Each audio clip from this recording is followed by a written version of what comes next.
Bienvenidos a Observatorio. Usted ya lo sabe, esta semana, la semana pasada, han habido elecciones en algunas entidades federativas, elecciones importantes por los resultados, importantes por su valor simbólico, importantes porque de alguna manera son el preludio de la elección nacional de 2018. Lo que vamos a hacer es un balance, pues, de qué podemos decir de estos resultados electorales. Todavía faltan algunas cuestiones por ver. Yo creo que más de una elección se va a ir a tribunales, entonces este asunto todavía no termina, pero podemos hacer ya un balance de los resultados, de las reacciones y de las primeras interpretaciones de lo que pasó en este domingo electoral. Arturo, ¿cuál es tu reacción así a bote pronto de los resultados electorales? Muchas gracias, Pedro. María, qué gusto estar contigo. Creo que lo primero que tenemos es 3 elecciones de gobernador, una con resultados claramente definidos en las que gana la oposición y… Que esa no tendríamos ningún problema. En esa creo que las cosas están muy claras, exactamente. Y otras 2 elecciones en las que los resultados son muy cerrados, en las que además hay una cuestión, son 2 entidades federativas, Coahuila y el Estado de México, que nunca han tenido alternancia en su vida. Entonces, esto es importante y tenemos resultados muy cerrados. Hasta ahorita únicamente tenemos resultados de los conteos rápidos en cada entidad y de los programas de resultados preliminares. En el caso del Estado de México, me parece que tanto conteo rápido y PREP coinciden en que el ganador es Alfredo del Mazo y el segundo lugar es Delfina Gómez. Por 3 puntos, ¿no? Por 3 puntos, exacto, dentro de los márgenes, sobre todo en el conteo rápido. Y en el caso de Coahuila, aquí tenemos una situación muy particular. A ver. Porque el conteo rápido señalaba que el candidato ganador era Guillermo Anaya y el segundo lugar era el señor Riquelme de la Alianza del PRI. Claro, dentro de los márgenes máximos y mínimos se cruzaban sus resultados, pero así lo marcó el conteo rápido. Y derivado del programa de resultados preliminares, ahora tenemos que el candidato que obtuvo mayor votación hasta ahorita preliminarmente es Riquelme del PRI y Anaya del PAN en segundo lugar. Antes de tu análisis político, ni modo, te toca la aclaración técnica. ¿Cuál es la diferencia entre el conteo rápido y el programa de resultados electorales preliminares para aquellos que no somos expertos en la materia? Es fácil de entender cuando hay explicación. El conteo rápido es una muestra. Normalmente se invita a un comité de técnicos que no son funcionarios electorales, es gente experta en estadística, en procesos estocásticos de matemáticas. Se señala una muestra de casillas, se determina cuáles son las casillas que se van a contar y a esas, digamos, que hay alguien que literalmente corre a recoger los resultados, normalmente es una muestra del 10% y con eso se hace una proyección estadística. 10% normalmente tiene una sobremuestra, por eso el Estado de México salió con 75% de la muestra, porque ya la muestra se había estabilizado. ¿Qué quiere decir eso? Que casilla que seguían recibiendo no variaba en nada sus porcentajes. El PREP, en realidad lo que es una forma de recoger los resultados de todas las actas conforme van llegando. Normalmente el PREP siempre tiene distorsiones porque siempre llegan más rápido las actas de las casillas donde hay un mayor nivel educativo, porque normalmente tienden a contar más a prisa y más fácil, y donde son zonas urbanas. Ok, y eso es lo que hace que nos vayamos a dormir una noche con una tendencia en el PREP y después a la mañana siguiente probablemente se haya invertido. Es totalmente normal que eso suceda. Digamos. Exactamente. Otra cosa que hay que decir es que desde el 2012, conforme van llegando las actas del PREP, se van escaneando.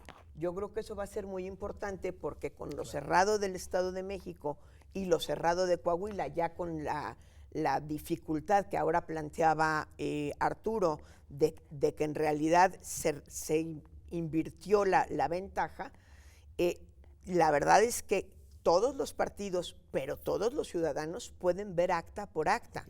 Y ahí es cuando a veces ¿En internet dicen, puedes entrar a ver acta por acta? En internet Okay. puedes entrar a ver acta por acta.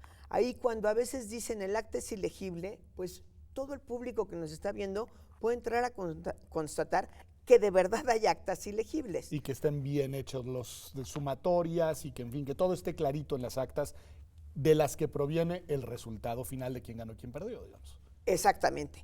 Y el día de mañana empiezan en las sedes, de los distritos, el reconteo de acta por acta y se vuelve a sumar. Los representantes de partido llevarán las copias de las actas que tienen, y una cosa de la que tenemos certeza, porque los propios partidos a quienes no les favorece el resultado lo han dicho, ellos tienen el 100% de las actas. Quiere decir que tuvieron el 100% de representantes en las casillas. Eso es impresionante, es decir, desde el punto de vista de la cobertura de la presencia de partidos en las casillas en estas elecciones tenemos un 100%. Por lo menos de la oposición más fuerte. De la oposición más fuerte, es decir, sí. Del PAN en Coahuila y de Morena en el Estado de México.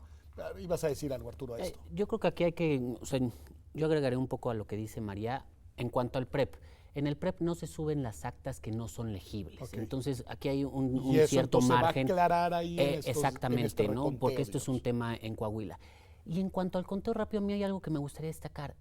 Es la primera vez que en todas las entidades es obligatorio hacerlo para las elecciones de gobernador. Okay. ¿Por qué? Porque el reglamento de elecciones del INE así lo estableció, para tener mayor certeza respecto a los resultados el mismo día de la jornada electoral.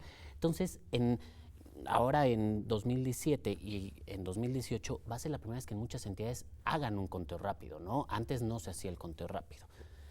Estas dos presiones respecto al conteo y el PREP. Y ahora, en cuanto a los cómputos, creo que es una etapa muy importante porque se hacen los cómputos, la sumatoria de la votación recibida en cada una de las casillas en todos los distritos. Solo para decirlo, vuelven a ir a los papeles, sacan las actas y vuelven a contabilizar. Sacan las actas, pero además hay posibilidad de hacer recuentos de los votos. Eso me lo han preguntado mucho. ¿Se pueden volver a abrir las cajas y contar los votos? Sí, el famoso voto por voto que se pide, aquí es el momento de poderlo hacer. Pero no nada más es solicitarlo, es que entres dentro de los supuestos. Y ahí hay algunos supuestos específicos. Creo que primero hay que distinguir si es contar únicamente la votación recibida en esa casilla o contar toda la votación del distrito que se está computando. Abrir todas las casillas. Exactamente. Ahí es el voto por voto, casilla por casilla. Casilla por casilla. Si solo vas a abrir la casilla, tienes algunos supuestos, ¿no? Que haya algún tipo de inconsistencias evidentes en el paquete o que haya errores evidentes en el acta de los cuales pues, tengas que... Más, exacto. Mal, no me cuadran los números y entonces hay que ir a ver qué hay adentro. Alguna cuestión así. O que los votos nulos sean mayores a la diferencia entre el primero y segundo lugar. Okay. En ese caso, si tú analizas la casilla y dices, oye, es que aquí hay más votos nulos que la diferencia entre el primero y segundo lugar. Hay un 1% de diferencia y hay 2% de votos nulos. Exactamente, se abre. Por casilla. Por casilla. Eso es muy importante, por casilla. Ahora, si lo ves en la elección en el distrito, si la diferencia entre el primero y segundo lugar es menor al 1% en ese distrito, o sea, ya sumados todas las casillas de ese distrito y la diferencia es menos del 1%, se hace un recuento total. ¿De manera obligatoria? A solicitud del segundo lugar. Se tiene que pedir, el primero o el segundo lugar lo pueden solicitar. Nada más para aclarar el punto. Si en un distrito, voy a poner un ejemplo, en el Estado de México, ganó el PRI por menos del 1% de diferencia, ¿se van a volver a contabilizar los votos necesariamente? Morena lo tiene que solicitar. Si Morena lo solicita, en automático le van a permitir a Morena volver a abrir todas las casillas y volver a contar boleta por boleta. En ese distrito. Se me hace importantísimo. Sí, además en el Estado de México hay una particularidad. Después de que se hacen los cómputos y los recuentos, se pueden impugnar los resultados. Okay. Vienen las impugnaciones y aquí, y después de eso, si derivado de las impugnaciones se anularon los votos en algunas casillas, el 16 de agosto el Consejo General del Instituto Estatal Electoral hace ya el cómputo final de toda la elección. Ojo, hasta el 16 de agosto hace el cómputo final. Ajá. Y ahí, pues vuelve, o sea, ya viendo todos los ajustes derivados de los recuentos, de las impugnaciones, y este es un punto importante. Si en ese momento se da cuenta que la diferencia entre el primero y segundo lugar es menor al 1%, puede abrir todo el Estado. A ver, María, ¿esto quiere decir que nos van a tener en ascuas 2 meses? Con una dificultad mayor. Esto, como bien dijo Arturo ahorita, es el 16 de agosto. El nuevo gobernador entrará el 16 de septiembre. El 15 de septiembre es el último día de Erubiel. porque después del 16 de agosto es cuando se podrían ir a tribunales, ¿es cierto? Es que sí, ahí, a ver, entonces ahí está hay una particularidad. La verdad nos están ayudando mucho a entender que sigue y creo que vamos deteniéndonos todo lo que haga falta y los detengo entonces. Nos están diciendo que el 16 de agosto pueden pasar varias cosas. Uno, pues nada, que se valide la elección porque la diferencia es una diferencia que permita hacerlo, lo cual no impide que pueda haber una impugnación, obviamente. Exacto. Pero por el otro lado, también nos están diciendo que si al final en la contabilidad se cierra la elección a una diferencia del 1%, se va a volver a contabilizar todo. Y una vez que se contabilice vamos a tener un resultado y ese resultado es impugnable. Exactamente. Y de todos modos tenemos que tener una definición antes del 15 de septiembre. ¿Es así el asunto? Así es. Válgame. Está complicadísimo entonces. La verdad es que sí está complicado el Estado de México, porque además, en este caso, te lo voy a comparar a nivel federal. ¿Qué ocurre a nivel federal? El cómputo final de la elección de presidente la hace el Instituto Nacional Electoral, pero únicamente hace el cómputo, es decir, sumar todos los votos y al final dice, el candidato tal obtuvo tantos votos, la candidata obtuvo tantos votos y solo hace la sumatoria. De ahí envía toda la documentación a la Sala Superior del Tribunal Electoral y la Sala Superior es la que califica la validez de la elección. Esto es en elección presidencial. En el Estado de México, en la elección de gobernador, no funciona así. Como decíamos, el 16 de agosto, el Consejo General del IEM se reúne, hace la sumatoria final de los votos, el cómputo final. Si ahí advierte que la diferencia entre el primero y segundo lugar es menor al 1%, recuento total, tiene hasta el 23 de agosto para eso. Y y si no lo advierte, en uno de estos dos momentos, califica la validez de la elección y determina. Y aquí es cuando el instituto. Y aquí es cuando pueden impugnar ya no la nulidad de la votación recibida en cada una de las casillas o en los distritos, en toda la validez de toda la elección, y para esto es que tienen hasta el 15 de septiembre y hay que agotar Tribunal Local y Sala Superior. Pues ahí nos vamos a detener porque nos van a contar esa eventualidad. Les voy a preguntar cuáles son los supuestos, las reglas y las posibilidades de que se impugne la validez total de la elección. Quédese con nosotros que, como usted puede ver, estamos aprendiendo mucho de qué sigue y de cómo están las reglas electorales. Esto es Observatorio y ya volvemos.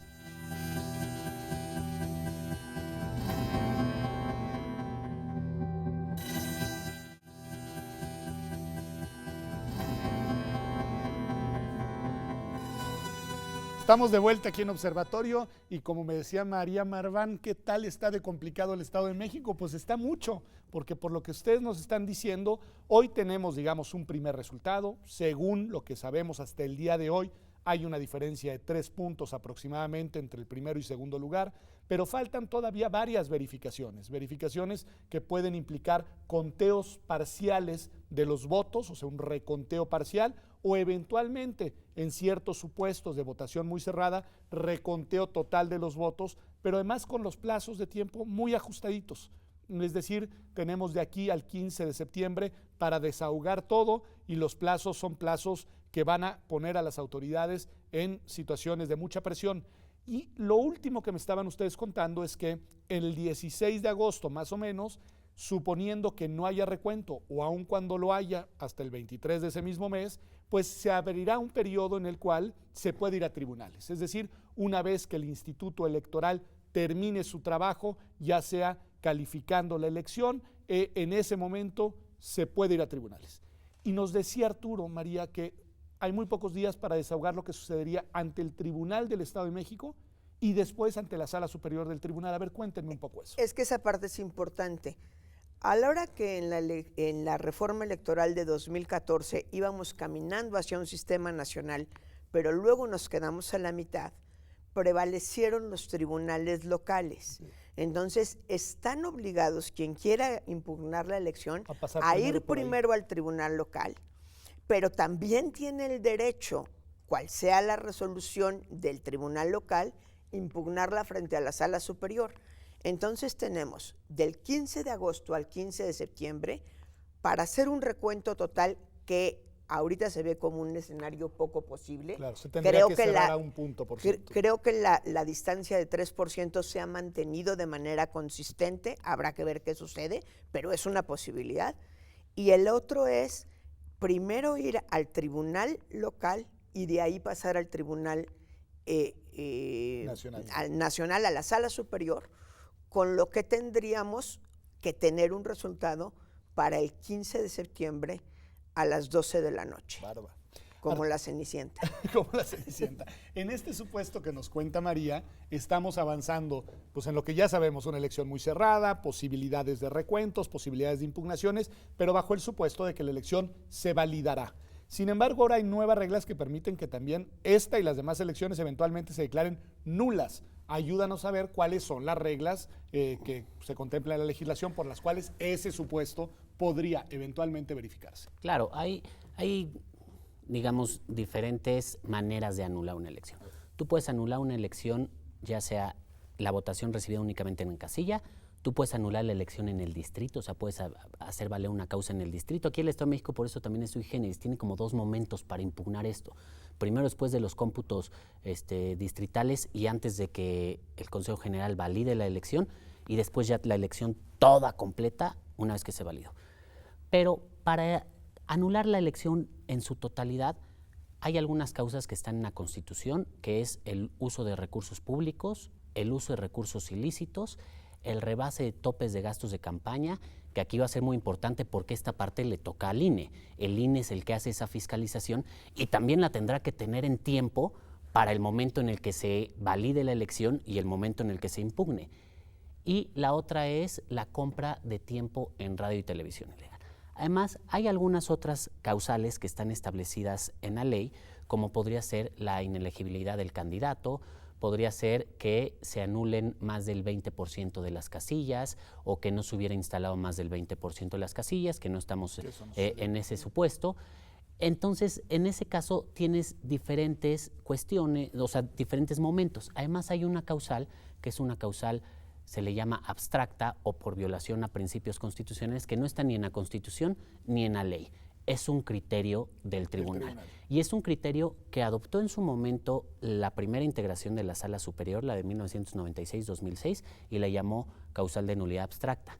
Después lo adoptó la segunda integración, la de 2006-2016, y le llamó causal de nulidad por violación a principios constitucionales. Es decir, retomó el criterio y permaneció. Cambio de nombre. Pero ahora estamos ante una nueva integración de la Sala Superior, que es muy importante. No sabemos si mantendrá el criterio, lo cambiará, lo ajustará, y además algo muy importante, van a ser las primeras elecciones en las que les toca calificar o conocer de la posible nulidad de las mismas.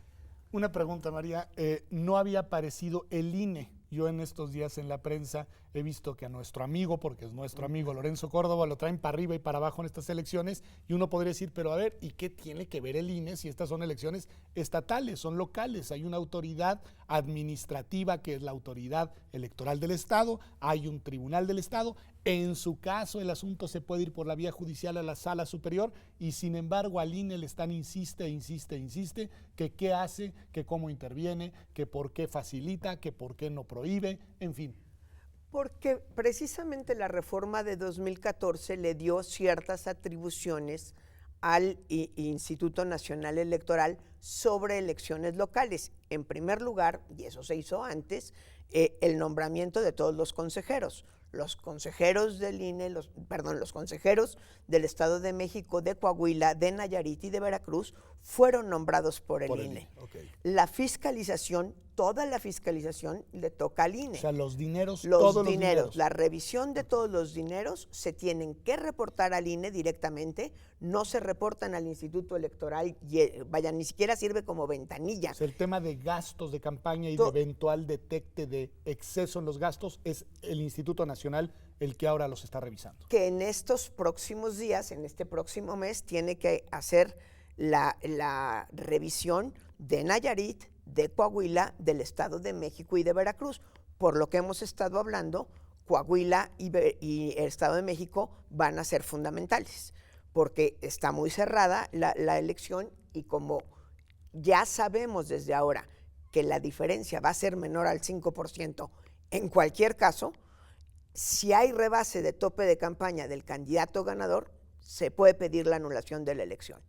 O sea, sí, en este caso, por lo que hemos visto, yo no quiero dar aquí ganador a nadie, pero el candidato del Mazo, por ejemplo, en el Estado de México, hubiera rebasado el tope de gasto que se estableció hasta por un 5% y la diferencia entre el primero y el segundo lugar, o sea, entre él y Delfina, es menor al 5%, ¿Morena puede pedir la nulidad de la elección?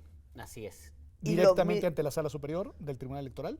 En ese caso, bueno, lo tendría que hacer valer ante el Tribunal Local y posteriormente ante la Sala Superior, pero el punto es, el elemento concluyente de esa nulidad es el informe que emita el Instituto Nacional Electoral. O sea, el INE sería, digamos, el actor aquí que nos venga a decir si se materializa o no la condición que podría sentar las bases para eventualmente pedir la nulidad de la elección. Exactamente. No, pues ahora sí entiendo por qué a nuestro amigo Lorenzo Córdoba le preguntan qué está pasando en esta elección. María. Además, ha habido otro tema en el que se ha pedido al INE o se pidió al INE, especialmente en el Estado de México, aunque también en Coahuila, que atrajera la elección, pero ya muy avanzado el proceso. Yo creo que hay que decirlo con todas sus letras. Yo supongo que los candidatos, tanto de Morena como de la candidata de Morena, como el del PAN en Coahuila, sabían perfectamente que eso era imposible, pero la presión mediática pues es algo a lo que siempre están apostando todos los partidos y todos los candidatos. El INE tiene la posibilidad de atraer elecciones antes de que empiece el proceso electoral, no a la mitad del mismo.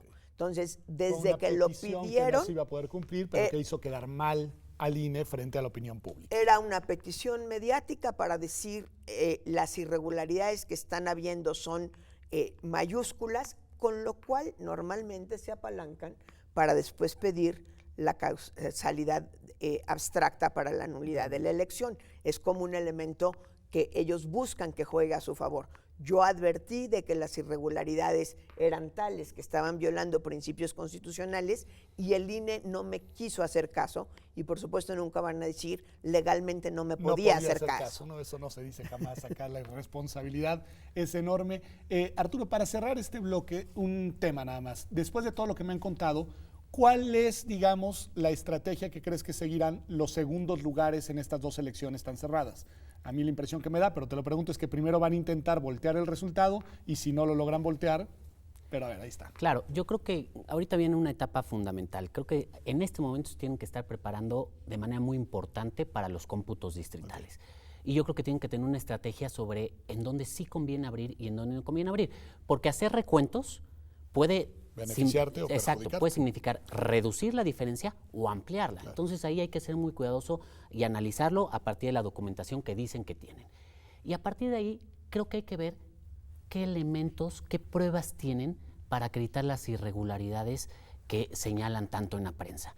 Porque eso es lo más importante, porque no son pruebas que ahorita van a aparecer, son pruebas o son elementos de prueba que debieron de haber recolectado o debieron de haberse hecho llegar durante todo el proceso electoral. O sea, en su momento, si no las tienen ya ahorita para poder armar una buena impugnación, yo creo que la tienen muy cuesta arriba. Entonces, creo que esos dos puntos son muy importantes. Ahorita que analicen en dónde se puede, en dónde vale la pena solicitar los recuentos si se configuran las causales, qué elementos tienen para acreditar las irregularidades que mencionan y a partir de entonces, cuál va a ser la estrategia para impugnar. Yo creo que en un inicio tendrían que buscar, al ser las diferencias tan cerradas, la nulidad de la votación recibida en casilla para ver si cierran más esa diferencia e incluso alcanzan a darle la vuelta y ya posteriormente decir, bueno, si no funciona esto, vamos a intentar la nulidad de la elección en su completo, porque en ese caso no hay un cambio ganador. En la nulidad de la elección vamos a una extraordinaria. Nada más que el que ganó en esta elección, si se anula la elección por estas reglas que me decían de exceso de gasto, dinero ilícito, compra en radio y televisión, el que ganó no podría volver a competir. En ese caso no, pero esa es una regla que no siempre ha operado. La verdad es que yo no acabo de entender en qué momentos puede competir y en qué momentos no puede competir, porque hasta ahorita no hemos sido claros. Exactamente. Pues bueno, pues con esa inconsistencia nos quedamos. En verdad nos han ayudado a entender muy bien en dónde estamos, pero pues nos genera un poco de angustia. Digamos, lo que sigue, pues ahí tiene usted.